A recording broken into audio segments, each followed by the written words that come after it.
ಸ್ನೇಹಿತರೆ, ಚರಿತ್ರೆ ಮತ್ತೊಂದು ವಿಡಿಯೋಗೆ ನಿಮಗೆಲ್ಲ ಪ್ರೀತಿಯ ಸ್ವಾಗತ. ಪದೇ ಪದೇ ಕಾರಣನೇ ಇಲ್ಲದೆ ಬೇಜಾರಾಗುತ್ತೆ, ಕೈಮಂಡಿಯೆಲ್ಲ ನೋವಾಗ್ತಾ ಇರುತ್ತೆ, ಏನು ಅಂತಾನೆ ಗೊತ್ತಾಗಲ್ಲಪ್ಪ. ಯಾವುದಾದ್ರೂ ವಿಟಮಿನ್ ಕಡಿಮೆ ಇರಬಹುದಾ ಅಂತ ಯೋಚನೆ ಮಾಡ್ತಾ ಇರ್ತಾರೆ ತುಂಬಾ ಜನ. ಹೌದು, ನಿಮ್ಮ ದೇಹದಲ್ಲಿ ವಿಟಮಿನ್ ಡಿ ಇಲ್ಲ ಅಂತ ಆದರೆ ಸಮಸ್ಯೆಗಳು ಮುಗಿಯೋದೇ ಇಲ್ಲ. ಒಂದಾದ್ಮೇಲೆ ಒಂದು ರೋಗಗಳು ನಿಮ್ಮನ್ನ ಕಾಡ್ತಾ ಇರುತ್ತೆ. ವಿಟಮಿನ್ ಡಿ ಇಂದಾಗಿ ಉಂಟಾಗುವ ಸಮಸ್ಯೆಗಳು ಯಾವುದು, ವೈಜ್ಞಾನಿಕವಾಗಿ ಯಾವ ರೀತಿಯ ಬದಲಾವಣೆಗಳು ಉಂಟಾಗುತ್ತೆ, ಇದನ್ನ ಪರಿಹರಿಸೋದು ಹೇಗೆ, ಎಲ್ಲವನ್ನ ತೋರಿಸ್ತೀವಿ ನೋಡಿ.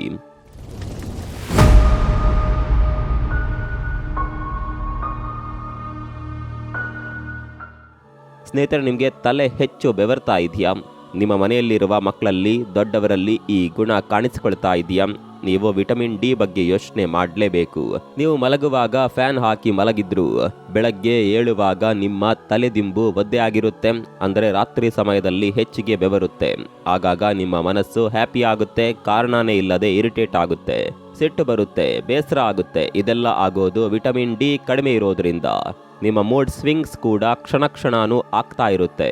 ಇನ್ನೊಂದು ಮುಖ್ಯ ಲಕ್ಷಣ ಏನಂದ್ರೆ, ನಿಮಗೆ ಯಾರಾದರೂ ಮೋಟಿವೇಶನ್ ಕೊಟ್ಟರೆ ಅದು ಲೇಟ್ ಆಗಿ ನಿಮ್ಮ ಮನಸ್ಸಿಗೆ ತಲುಪುತ್ತೆ. ಓ ಹೌದಲ್ವಾ ಅಂತ 2 ದಿನ ಬಿಟ್ಟು ಯೋಚನೆ ಮಾಡೋದಕ್ಕೆ ಶುರು ಆಗುತ್ತೆ. ಇದರಿಂದ ನೀವು ಕೆಲಸ ಮಾಡೋದು ಲೇಟ್ ಆಗುತ್ತೆ. ಸಡನ್ ಆಗಿ ಪ್ಯಾನಿಕ್ ಅಟ್ಯಾಕ್ ಕೂಡ ಆಗುತ್ತೆ. ನಿಮ್ಮ ಕೈಗಳು, ಬೆನ್ನು, ಕಾಲುಗಳಲ್ಲಿ ನೋವು ಕಾಣಿಸಿಕೊಳ್ಳುತ್ತೆ. ನಿಮ್ಮ ಎಲುಬುಗಳು ಬಲವನ್ನ ಕಳೆದುಕೊಳ್ಳುತ್ತೆ. ನಿಮ್ಮ ದೇಹದಲ್ಲಿ ಕ್ಯಾಲ್ಸಿಯಂ ಮತ್ತು ವಿಟಮಿನ್ ಡಿ ಯ ಪ್ರಮಾಣ ಕಡಿಮೆ ಇರೋದ್ರಿಂದ ಈ ಲಕ್ಷಣ ಕಾಣಿಸಿಕೊಳ್ಳುತ್ತೆ. ನಿಧಾನವಾಗಿ ಯೋಚನೆ ಮಾಡೋದು, ಯಾರಾದರೂ ಹೇಳಿದ ಮೇಲೆ ಥಿಂಕ್ ಮಾಡೋದು, ಅಲ್ಲಿವರೆಗೂ ಸುಮ್ಮನೆ ಕೂರ್ತಾ ಇರ್ತೀರಾ. ಹಸಿವೆ ಆಗದೆ ಇದ್ರೂ ಕೂಡ ಇನ್ನೂ ತಿನ್ಬೇಕು ಅನ್ಸುತ್ತೆ, ಎಷ್ಟು ತಿಂದ್ರೂ ಸಾಕಾಗಲ್ಲ ಅಂತ ಫೀಲ್ ಬರುತ್ತೆ. ಇದೆಲ್ಲ ವಿಟಮಿನ್ ಡಿ ನಿಮ್ಮ ದೇಹದಲ್ಲಿ ಕಡಿಮೆ ಇದೆ ಅನ್ನೋದರ ಲಕ್ಷಣಗಳು. ಸ್ನೇಹಿತರೆ, ಇದೆಲ್ಲವೂ ಯಾಕಾಗುತ್ತೆ, ವಿಟಮಿನ್ ಡಿ ನಮ್ಮ ದೇಹದಲ್ಲಿ ಹೇಗೆ ಮುಖ್ಯ ಪಾತ್ರ ವಹಿಸುತ್ತೆ ಅನ್ನೋದನ್ನ ವೈಜ್ಞಾನಿಕವಾಗಿ ತಿಳಿಯುತ್ತಾ ಹೋಗೋಣ. ವಿಟಮಿನ್ ಡಿ ಕೊರತೆಯಿಂದಾಗಿ ದೇಹದ ಕ್ಯಾಲ್ಸಿಯಂ, ಫಾಸ್ಫರಸ್ ಸಮತೋಲನ ಹದಗೆಡುತ್ತೆ. ಇದರಿಂದ ನರ ಮತ್ತು ಸ್ನಾಯುಗಳ ಕಾರ್ಯದಲ್ಲಿ ಅಸಮತೋಲನ ಉಂಟಾಗಿ ಸ್ವಾಯತ್ತ ನರಮಂಡಲ ಹೆಚ್ಚು ಸಕ್ರಿಯವಾಗುತ್ತೆ. ಇದರ ಪರಿಣಾಮವಾಗಿಯೇ ತಲೆಯಲ್ಲಿರುವ ಎಕ್ಸ್ರೈನ್ ಬೆವರು ಗ್ರಂಥಿಗಳು ಹೆಚ್ಚು ಉತ್ತೇಜನ ಪಡೆದು ಅತಿಯಾದ ಬೆವರನ್ನ ಹೊರಸೂಸುತ್ತವೆ. ವಿಶೇಷವಾಗಿ ಮಕ್ಕಳಲ್ಲಿ ಈ ಸ್ಥಿತಿ ರಿಕೆಟ್ಸ್ ಲಕ್ಷಣವಾಗಿರುತ್ತೆ. ವಿಟಮಿನ್ ಡಿ ಕೊರತೆಯಿಂದ ಎಲುಬುಗಳ ಮೆಟಬಾಲಿಸಂ ಹದಗೆಟ್ಟು ದೇಹ ಹೆಚ್ಚು ಶ್ರಮಪಟ್ಟು ತಾಪಮಾನ ಹೆಚ್ಚಿಸುತ್ತದೆ. ಈ ಉಷ್ಣತೆಯನ್ನ ನಿಯಂತ್ರಿಸೋದಕ್ಕೆ ಮೆದುಳಿನ ಹೈಪೋಥಲಮಸ್ ತಲೆಯ ಮೂಲಕ ಹೆಚ್ಚು ಬೆವರು ಹೊರಹಾಕುತ್ತೆ. ಇದು ರಾತ್ರಿ ಬೆವರೋದಕ್ಕೆ ಕನೆಕ್ಟ್ ಆಗಿದೆ. ವಿಟಮಿನ್ ಡಿ ರೋಗ ನಿರೋಧಕ ಮತ್ತು ಹಾರ್ಮೋನಲ್ ನಿಯಂತ್ರಣದಲ್ಲಿ ಪ್ರಮುಖ ಪಾತ್ರ ವಹಿಸೋದ್ರಿಂದ ಕೊರತೆಯಾದರೆ ಮೆಲಟೋನಿನ್ ಸ್ರಾವ ಅಸ್ತವ್ಯಸ್ತವಾಗಿ ನಿದ್ರಾ ಚಕ್ರ ಹದಗೆಡುತ್ತದೆ. ಇದರಿಂದಾಗಿ ರಾತ್ರಿ ವೇಳೆ ದೇಹದ ಉಷ್ಣತೆ ಏರಿಳಿತಗೊಂಡು ಮೆದುಳಿನ ಹೈಪೋಥಲಾಮಸ್ ಹೆಚ್ಚು ಸಕ್ರಿಯವಾಗಿ ಬೆವರು ಗ್ರಂಥಿಗಳಿಗೆ ಸೂಚನೆ ನೀಡುತ್ತದೆ. ಪರಿಣಾಮವಾಗಿ ನೈಟ್ ಸ್ವೆಟ್ಸ್ ಕಾಣಿಸಿಕೊಳ್ಳುತ್ತವೆ. ಸ್ನೇಹಿತರೆ, ವಿಟಮಿನ್ ಡಿ ದೇಹದ ಎಲುಬುಗಳ ಆರೋಗ್ಯಕ್ಕಷ್ಟೇ ಅಲ್ಲದೆ ಮೆದುಳು ಮತ್ತು ನರಮಂಡಲದ ಕಾರ್ಯನಿರ್ವಹಣೆಗೆ ಕೂಡ ಅತ್ಯಂತ ಪ್ರಮುಖವಾಗಿದೆ. ಮೆದುಳಿನ ಹಲವು ಭಾಗಗಳಲ್ಲಿ, ವಿಶೇಷವಾಗಿ ಹಿಪ್ಪೋಕ್ಯಾಂಪಸ್ ಮತ್ತು ಪ್ರಿಫ್ರಾಂಟಲ್ ಕಾರ್ಟೆಕ್ಸ್ನಲ್ಲಿ ವಿಟಮಿನ್ ಡಿ ರಿಸೆಪ್ಟರ್ಗಳು ಇರುತ್ತವೆ. ಇವು ಭಾವನೆಗಳನ್ನ ಮತ್ತು ಮನೋಸ್ಥಿತಿಯನ್ನ ನಿಯಂತ್ರಿಸುತ್ತವೆ. ವಿಟಮಿನ್ ಡಿ ಕೊರತೆಯಾದಾಗ ಸೆರೋಟೋನಿನ್ ಎನ್ನುವ ಫೀಲ್ ಗುಡ್ ನ್ಯೂರೋ ಟ್ರಾನ್ಸ್ಮಿಟರ್ನ ಉತ್ಪಾದನೆ ಕಡಿಮೆಯಾಗುತ್ತೆ. ಸೆರೋಟೋನಿನ್ ಮಟ್ಟ ಇಳಿದರೆ ಮನಸ್ಸು ಬೇಗ ಕೋಪಗೊಳ್ಳುವುದು, ದುಃಖ, ಆತಂಕ ಹಾಗೂ ಏಕಾಗ್ರತೆಯ ಕೊರತೆ ಕಾಣಿಸಿಕೊಳ್ಳುತ್ತೆ. ಇದರಿಂದ ಮೂಡ್ ಸ್ವಿಂಗ್ಸ್ ಉಂಟಾಗುತ್ತದೆ. ಅದೇ ರೀತಿ ವಿಟಮಿನ್ ಡಿ ಕೊರತೆಯಿಂದ ಸ್ಟ್ರೆಸ್ ಹಾರ್ಮೋನ್ ಕಾರ್ಟಿಸೋಲ್ ನಿಯಂತ್ರಣ ತಪ್ಪುತ್ತೆ. ಕಾರ್ಟಿಸೋಲ್ ಹೆಚ್ಚಾದಾಗ ಭಾವನಾತ್ಮಕ ಅಸ್ಥಿರತೆ, ನಿದ್ರಾಹೀನತೆ ಹೆಚ್ಚಾಗುತ್ತೆ. ಇನ್ನೊಂದು ಮುಖ್ಯ ಕಾರಣವೆಂದರೆ ವಿಟಮಿನ್ ಡಿ ಇಂದ ಉರಿಯೂತವನ್ನ ತಗ್ಗಿಸುವ ಅಂದ್ರೆ ಆಂಟಿ ಇನ್ಫ್ಲಮೇಟರಿ ಗುಣ ಕಡಿಮೆ ಆಗುತ್ತೆ. ದೇಹದಲ್ಲಿ ಉರಿಯೂತ ಹೆಚ್ಚಾದರೆ ಅದು ಮೆದುಳಿನ ನರಕೋಶಗಳ ಮೇಲೆ ಪರಿಣಾಮ ಬೀರಿ ಮನೋಭಾವದಲ್ಲಿ ಅಸ್ಥಿರತೆ ತರುತ್ತೆ.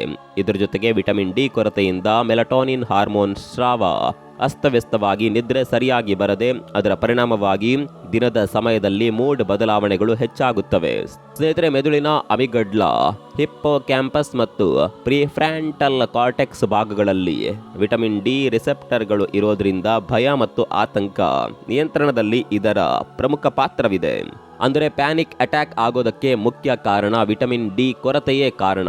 ಅಂದರೆ ವಿಟಮಿನ್ ಡಿ ಕೊರತೆಯಾದಾಗ ಸೆರೋಟೋನಿನ್ ಮತ್ತು ಡೋಪಮಿನ್ ಅನ್ನುವ ಶಾಂತಿ ಹಾಗೂ ಸಮತೋಲನ ಇರುವ ನ್ಯೂರೋ ಟ್ರಾನ್ಸ್ಮಿಟರ್ಗಳ ಉತ್ಪಾದನೆ ಕಡಿಮೆಯಾಗುತ್ತೆ. ಇದರ ಪರಿಣಾಮವಾಗಿ ಮೆದುಳಿನ ಭಯದ ಪ್ರತಿಕ್ರಿಯೆ ಹೆಚ್ಚಾಗಿ ಸಣ್ಣ ಉದ್ವೇಗಕ್ಕೂ ಅತಿಯಾದ ಪ್ರತಿಕ್ರಿಯೆ ಉಂಟಾಗಿ ಪ್ಯಾನಿಕ್ ಅಟ್ಯಾಕ್ ಸಂಭವಿಸಬಹುದು. ಇನ್ನೊಂದೆಡೆ ವಿಟಮಿನ್ ಡಿ ಕೊರತೆಯಿಂದ ಕಾರ್ಟಿಸೋಲ್ ಎಂಬ ಒತ್ತಡ ಹಾರ್ಮೋನ್ ನಿಯಂತ್ರಣ ತಪ್ಪುತ್ತೆ. ಕಾರ್ಟಿಸೋಲ್ ಹೆಚ್ಚಾದಾಗ ಹೃದಯ ಬಡಿತ ವೇಗವಾಗಿ, ಉಸಿರಾಟ ತೀವ್ರವಾಗಿ, ಬೆವರು ಮತ್ತು ನಡುಕ ಕಾಣಿಸಿಕೊಳ್ಳುತ್ತೆ. ವಿಟಮಿನ್ ಡಿ ದೇಹದಲ್ಲಿ ಕ್ಯಾಲ್ಸಿಯಂ ಮತ್ತು ಫಾಸ್ಫರಸ್ ಶೋಷಣೆಗೆ ಅತ್ಯಂತ ಅಗತ್ಯವಾದ ಪೋಷಕಾಂಶವಾಗಿದೆ. ಇದರ ಕೊರತೆಯಾದಾಗ ರಕ್ತದಲ್ಲಿ ಕ್ಯಾಲ್ಸಿಯಂ ಮಟ್ಟ ಇಳಿದು ಎಲುಬುಗಳು ಅಗತ್ಯ ಖನಿಜಗಳನ್ನು ಕಳೆದುಕೊಳ್ತವೆ. ಇದರಿಂದ ಎಲುಬುಗಳು ಮೃದುವಾಗಿ ದುರ್ಬಲವಾಗುತ್ತವೆ. ಪರಿಣಾಮವಾಗಿ ಎಲುಬು ನೋವು ಮತ್ತು ದೇಹದ ಒಳಗೆ ನೋವಾಗುತ್ತೆ. ವೈಜ್ಞಾನಿಕವಾಗಿ ವಿಟಮಿನ್ ಡಿ ಕೊರತೆಯಿಂದ ಎಲುಬಿನ ಮೆಟಬಾಲಿಸಂ ಹದಗೆಟ್ಟು ಓಸ್ಟಿಯೋಮಲೇಷಿಯಾ ಎನ್ನುವ ಸ್ಥಿತಿ ಉಂಟಾಗಬಹುದು. ಈ ಸ್ಥಿತಿಯಲ್ಲಿ ಎಲುಬುಗಳು ಒತ್ತಡಕ್ಕೆ ತಡೆಯಲಾರದೆ ನೋವು ನೀಡುತ್ತವೆ. ಜೊತೆಗೆ ವಿಟಮಿನ್ ಡಿ ಸ್ನಾಯುಗಳಲ್ಲಿ ಇರುವ ವಿಟಮಿನ್ ಡಿ ರಿಸೆಪ್ಟರ್ಗಳನ್ನು ಸಕ್ರಿಯಗೊಳಿಸುತ್ತದೆ. ಇದರ ಕೊರತೆಯಿಂದ ಸ್ನಾಯುಗಳ ಸಂಕುಚನ ಮತ್ತು ವಿಶ್ರಾಂತಿ ಸರಿಯಾಗಿ ನಡೆಯದೆ ಸ್ನಾಯು ದುರ್ಬಲತೆ ಮತ್ತು ನೋವು ಕಾಣಿಸಿಕೊಳ್ಳುತ್ತೆ. ಮತ್ತೊಂದೆಡೆ ವಿಟಮಿನ್ ಡಿಗೆ ಇರುವ ಆಂಟಿ ಇನ್ಫ್ಲಮೆಂಟರಿ ಗುಣ ಕಡಿಮೆಯಾಗೋದ್ರಿಂದ ದೇಹದಲ್ಲಿ ಉರಿಯೂತ ಹೆಚ್ಚಾಗುತ್ತೆ. ಈ ಉರಿಯೂತ ನರ ಸಂಪರ್ಕಗಳನ್ನು ಹೆಚ್ಚು ಸಂವೇದನಾಶೀಲವಾಗಿಸಿ ದೇಹವಿಡೀ ನೋವು ಉಂಟಾಗುವುದಕ್ಕೆ ಕಾರಣವಾಗುತ್ತೆ. ವಿಟಮಿನ್ ಡಿ ದೇಹದಲ್ಲಿ ಸ್ನಾಯುಗಳ ಬೆಳವಣಿಗೆ, ಬಲ ಮತ್ತು ಸಂಕುಚನ ಕಾರ್ಯಕ್ಕೆ ಅತ್ಯಂತ ಮುಖ್ಯವಾದ ಪೋಷಕಾಂಶ. ಸ್ನಾಯು ಕೋಶಗಳಲ್ಲಿ ಇರುವ ವಿಟಮಿನ್ ಡಿ ರಿಸೆಪ್ಟರ್ಗಳು ಪ್ರೋಟೀನ್ ಸಂಶ್ಲೇಷಣೆ ಮತ್ತು ಸ್ನಾಯುಗಳ ದುರಸ್ತಿ ಕಾರ್ಯವನ್ನು ನಿಯಂತ್ರಿಸುತ್ತೆ. ವಿಟಮಿನ್ ಡಿ ಕೊರತೆಯಾದಾಗ ಈ ರಿಸೆಪ್ಟರ್ಗಳ ಸಕ್ರಿಯತೆ ಕಡಿಮೆಯಾಗುತ್ತೆ. ಪರಿಣಾಮವಾಗಿ ಸ್ನಾಯುಗಳಲ್ಲಿ ಪ್ರೋಟೀನ್ ನಿರ್ಮಾಣ ಕುಗ್ಗಿ ಮಜಲ್ ಲಾಸ್ ಆಗುತ್ತೆ. ವಿಟಮಿನ್ ಡಿ ಕೊರತೆಯಿಂದ ಕ್ಯಾಲ್ಸಿಯಂ ನಿಯಂತ್ರಣ ಅಸ್ತವ್ಯಸ್ತವಾಗುತ್ತೆ. ಕ್ಯಾಲ್ಸಿಯಂ ಸ್ನಾಯು ಸಂಕುಚನಕ್ಕೆ ಅಗತ್ಯವಾಗೋದ್ರಿಂದ ಇದರ ಅಸಮತೋಲನದಿಂದಾಗಿ ಸ್ನಾಯುಗಳು ಸರಿಯಾಗಿ ಕಾರ್ಯನಿರ್ವಹಿಸದೆ ಬೇಗ ದಣಿದು ಮಸಲ್ ಸ್ಟ್ರೈನ್ಗೆ ಒಳಗಾಗುತ್ತವೆ. ಸ್ನೇಹಿತರೆ, ವಿಟಮಿನ್ ಡಿ ದೇಹದಲ್ಲಿ ಕ್ಯಾಲ್ಸಿಯಂ ಮತ್ತು ಫಾಸ್ಫರಸ್ ಶೋಷಣೆ, ಸ್ನಾಯು ಕಾರ್ಯ ಹಾಗೂ ಸಂಧಿಗಳ ಚಲನೆಗೆ ಬೇಕೇ ಬೇಕು. ಇದರ ಕೊರತೆಯಾದಾಗ ರಕ್ತದಲ್ಲಿನ ಕ್ಯಾಲ್ಸಿಯಂ ಮಟ್ಟ ಇಳಿದು ಸ್ನಾಯುಗಳು ಸರಿಯಾಗಿ ವಿಶ್ರಾಂತಿ ಪಡೆಯಲು ಸಾಧ್ಯವಾಗುವುದಿಲ್ಲ. ಇದರ ಪರಿಣಾಮ ಸ್ನಾಯುಗಳು ನಿರಂತರ ಸಂಕುಚಿತ ಸ್ಥಿತಿಯಲ್ಲಿ ಉಳಿದು ಸ್ಟಿಫ್ನೆಸ್ ಉಂಟಾಗುತ್ತೆ. ಈ ಚಕ್ರ ಅಸ್ತವ್ಯಸ್ತವಾಗಿ ಸ್ನಾಯುಗಳಲ್ಲಿ ಗಟ್ಟಿತನ ಮತ್ತು ಚಲನೆಗೆ ಅಡಚಣೆ ಉಂಟಾಗುತ್ತೆ.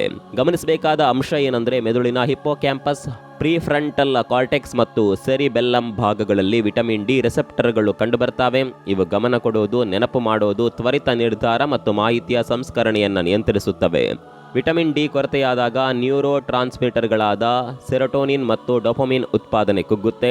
ಇದರಿಂದಾಗಿಯೇ ಮೆದುಳಿನ ನರ ಸಂಪರ್ಕಗಳ ನಡುವಿನ ಸಂವಹನ ನಿಧಾನಗೊಳ್ಳುತ್ತದೆ. ಯೋಚನೆ, ಪ್ರತಿಕ್ರಿಯೆ ಮತ್ತು ಏಕಾಗ್ರತೆಯಲ್ಲಿ ಮಂದಗತಿ ಉಂಟಾಗಿ ಮೆಂಟಲ್ ಸ್ಲೋನೆಸ್ ಅನುಭವವಾಗುತ್ತೆ. ಇನ್ನೊಂದೆಡೆ ವಿಟಮಿನ್ ಡಿಗೆ ಇರುವ ನ್ಯೂರೋ ಪ್ರೊಟೆಕ್ಟಿವ್ ಮತ್ತು ಆಂಟಿ ಇನ್ಫ್ಲಮೆಂಟರಿ ಗುಣ ಕಡಿಮೆ ಆಗೋದ್ರಿಂದ ಮೆದುಳಿನಲ್ಲಿ ಸರಿಮಟ್ಟದ ಉರಿಯೂತ ಹೆಚ್ಚಾಗುತ್ತದೆ. ಈ ಉರಿಯೂತ ನರಕೋಶಗಳ ಕಾರ್ಯಕ್ಷಮತೆಯನ್ನ ಕುಗ್ಗಿಸಿ ದಣಿವು, ಗೊಂದಲ ಮತ್ತು ಮನಸ್ಸಿನ ಭಾರವನ್ನ ಹೆಚ್ಚಿಸುತ್ತದೆ. ಮತ್ತೊಂದೆಡೆ ವಿಟಮಿನ್ ಡಿ ಕೊರತೆಯಿಂದ ಮೆಲಟೋನಿನ್ ನಿಯಂತ್ರಣ ಅಸ್ತವ್ಯಸ್ತವಾಗಿ ನಿದ್ರೆಯ ಗುಣಮಟ್ಟ ಕುಗ್ಗುತ್ತದೆ. ಸರಿಯಾಗಿ ನಿದ್ರೆ ಇಲ್ಲದಿದ್ದರೆ ಮೆದುಳು ಸಂಪೂರ್ಣವಾಗಿ ಪುನಶ್ಚೇತನಗೊಳ್ಳದೆ ಮಾನಸಿಕ ಮಂದಗತಿ ಹೆಚ್ಚಾಗುತ್ತೆ. ಸ್ನೇಹಿತರೆ, ವಿಟಮಿನ್ ಡಿ ಕೊರತೆ ಇಂದು ಸಾಮಾನ್ಯ ಸಮಸ್ಯೆ. ಅದನ್ನು ಸುಲಭವಾಗಿ ಪರಿಹರಿಸಬಹುದು. ಅತ್ಯಂತ ಸ್ವಾಭಾವಿಕ ಪರಿಹಾರವೆಂದರೆ ಸೂರ್ಯನ ಬೆಳಕು. ಪ್ರತಿದಿನ ಬೆಳಗ್ಗೆ 10 ಗಂಟೆಯಿಂದ ಮಧ್ಯಾಹ್ನ 2 ಗಂಟೆ ಒಳಗೆ ಸುಮಾರು 20 ರಿಂದ 30 ನಿಮಿಷಗಳು ಕೈ, ಮುಖ ಮತ್ತು ಕಾಲುಗಳ ಮೇಲೆ ಸೂರ್ಯನ ಬೆಳಕು ಬೀಳುವಂತೆ ಮಾಡಬೇಕು. ಇದರಿಂದ ಚರ್ಮದಲ್ಲೇ ವಿಟಮಿನ್ ಡಿ ಉತ್ಪಾದನೆಯಾಗುತ್ತೆ. ನಂತರ ವಿಟಮಿನ್ ಡಿ ಸಮೃದ್ಧ ಆಹಾರಗಳಲ್ಲಿ ಮೊಟ್ಟೆಯ ಹಳದಿ ಭಾಗ, ಕೊಬ್ಬು ಇರುವ ಮೀನುಗಳು, ಮೀನಿನ ಎಣ್ಣೆ, ಹಾಲು ಮತ್ತು ಹಾಲಿನ ಉತ್ಪನ್ನಗಳು, ಮಶ್ರೂಮ್ ಅನ್ನ ಸೇವಿಸಬೇಕು. ಜೊತೆಗೆ ವಿಟಮಿನ್ ಡಿ ಪೋಷಣೆಗೆ ಅಗತ್ಯವಾದ ಕ್ಯಾಲ್ಸಿಯಂ ಮತ್ತು ಮ್ಯಾಗ್ನೀಷಿಯಂ ಇರುವ ಆಹಾರವನ್ನ ಕೂಡ ಸೇವಿಸಬೇಕು. ಇವೆಲ್ಲದರ ಜೊತೆಗೆ ನಿದ್ರೆ ಮತ್ತು ಜೀವನ ಶೈಲಿ ಸುಧಾರಣೆಯಲ್ಲಿರಬೇಕು. ಸರಿಯಾದ ನಿದ್ರೆ, ನಿಯಮಿತ ವ್ಯಾಯಾಮ ಮತ್ತು ಒತ್ತಡ ನಿಯಂತ್ರಣ ವಿಟಮಿನ್ ಡಿ ಕಾರ್ಯಕ್ಷಮತೆಯನ್ನ ಹೆಚ್ಚಿಸುತ್ತೆ. ಸ್ನೇಹಿತರೆ, ವಿಟಮಿನ್ ಡಿ ಕೊರತೆಯಿಂದ ಬರುವ ಸಮಸ್ಯೆಗಳ ಬಗ್ಗೆ ನಿಮಗೆ ಗೊತ್ತಾಯ್ತಲ್ಲ? ಇನ್ನು ತಡ ಮಾಡಬೇಡಿ, ಪೋಷಕಾಂಶ ಆಹಾರ ಸೇವಿಸಿ ಸದೃಢವಾಗಿರಿ. ಈ ವಿಚಾರದ ಬಗ್ಗೆ ನಿಮ್ಮ ಅಭಿಪ್ರಾಯವನ್ನು ಕಾಮೆಂಟ್ ಮಾಡಿ. ಮತ್ತೊಂದು ವಿಡಿಯೋದಲ್ಲಿ ಸಿಗೋಣ. ಅಲ್ಲಿವರೆಗೂ ನಮಸ್ಕಾರ.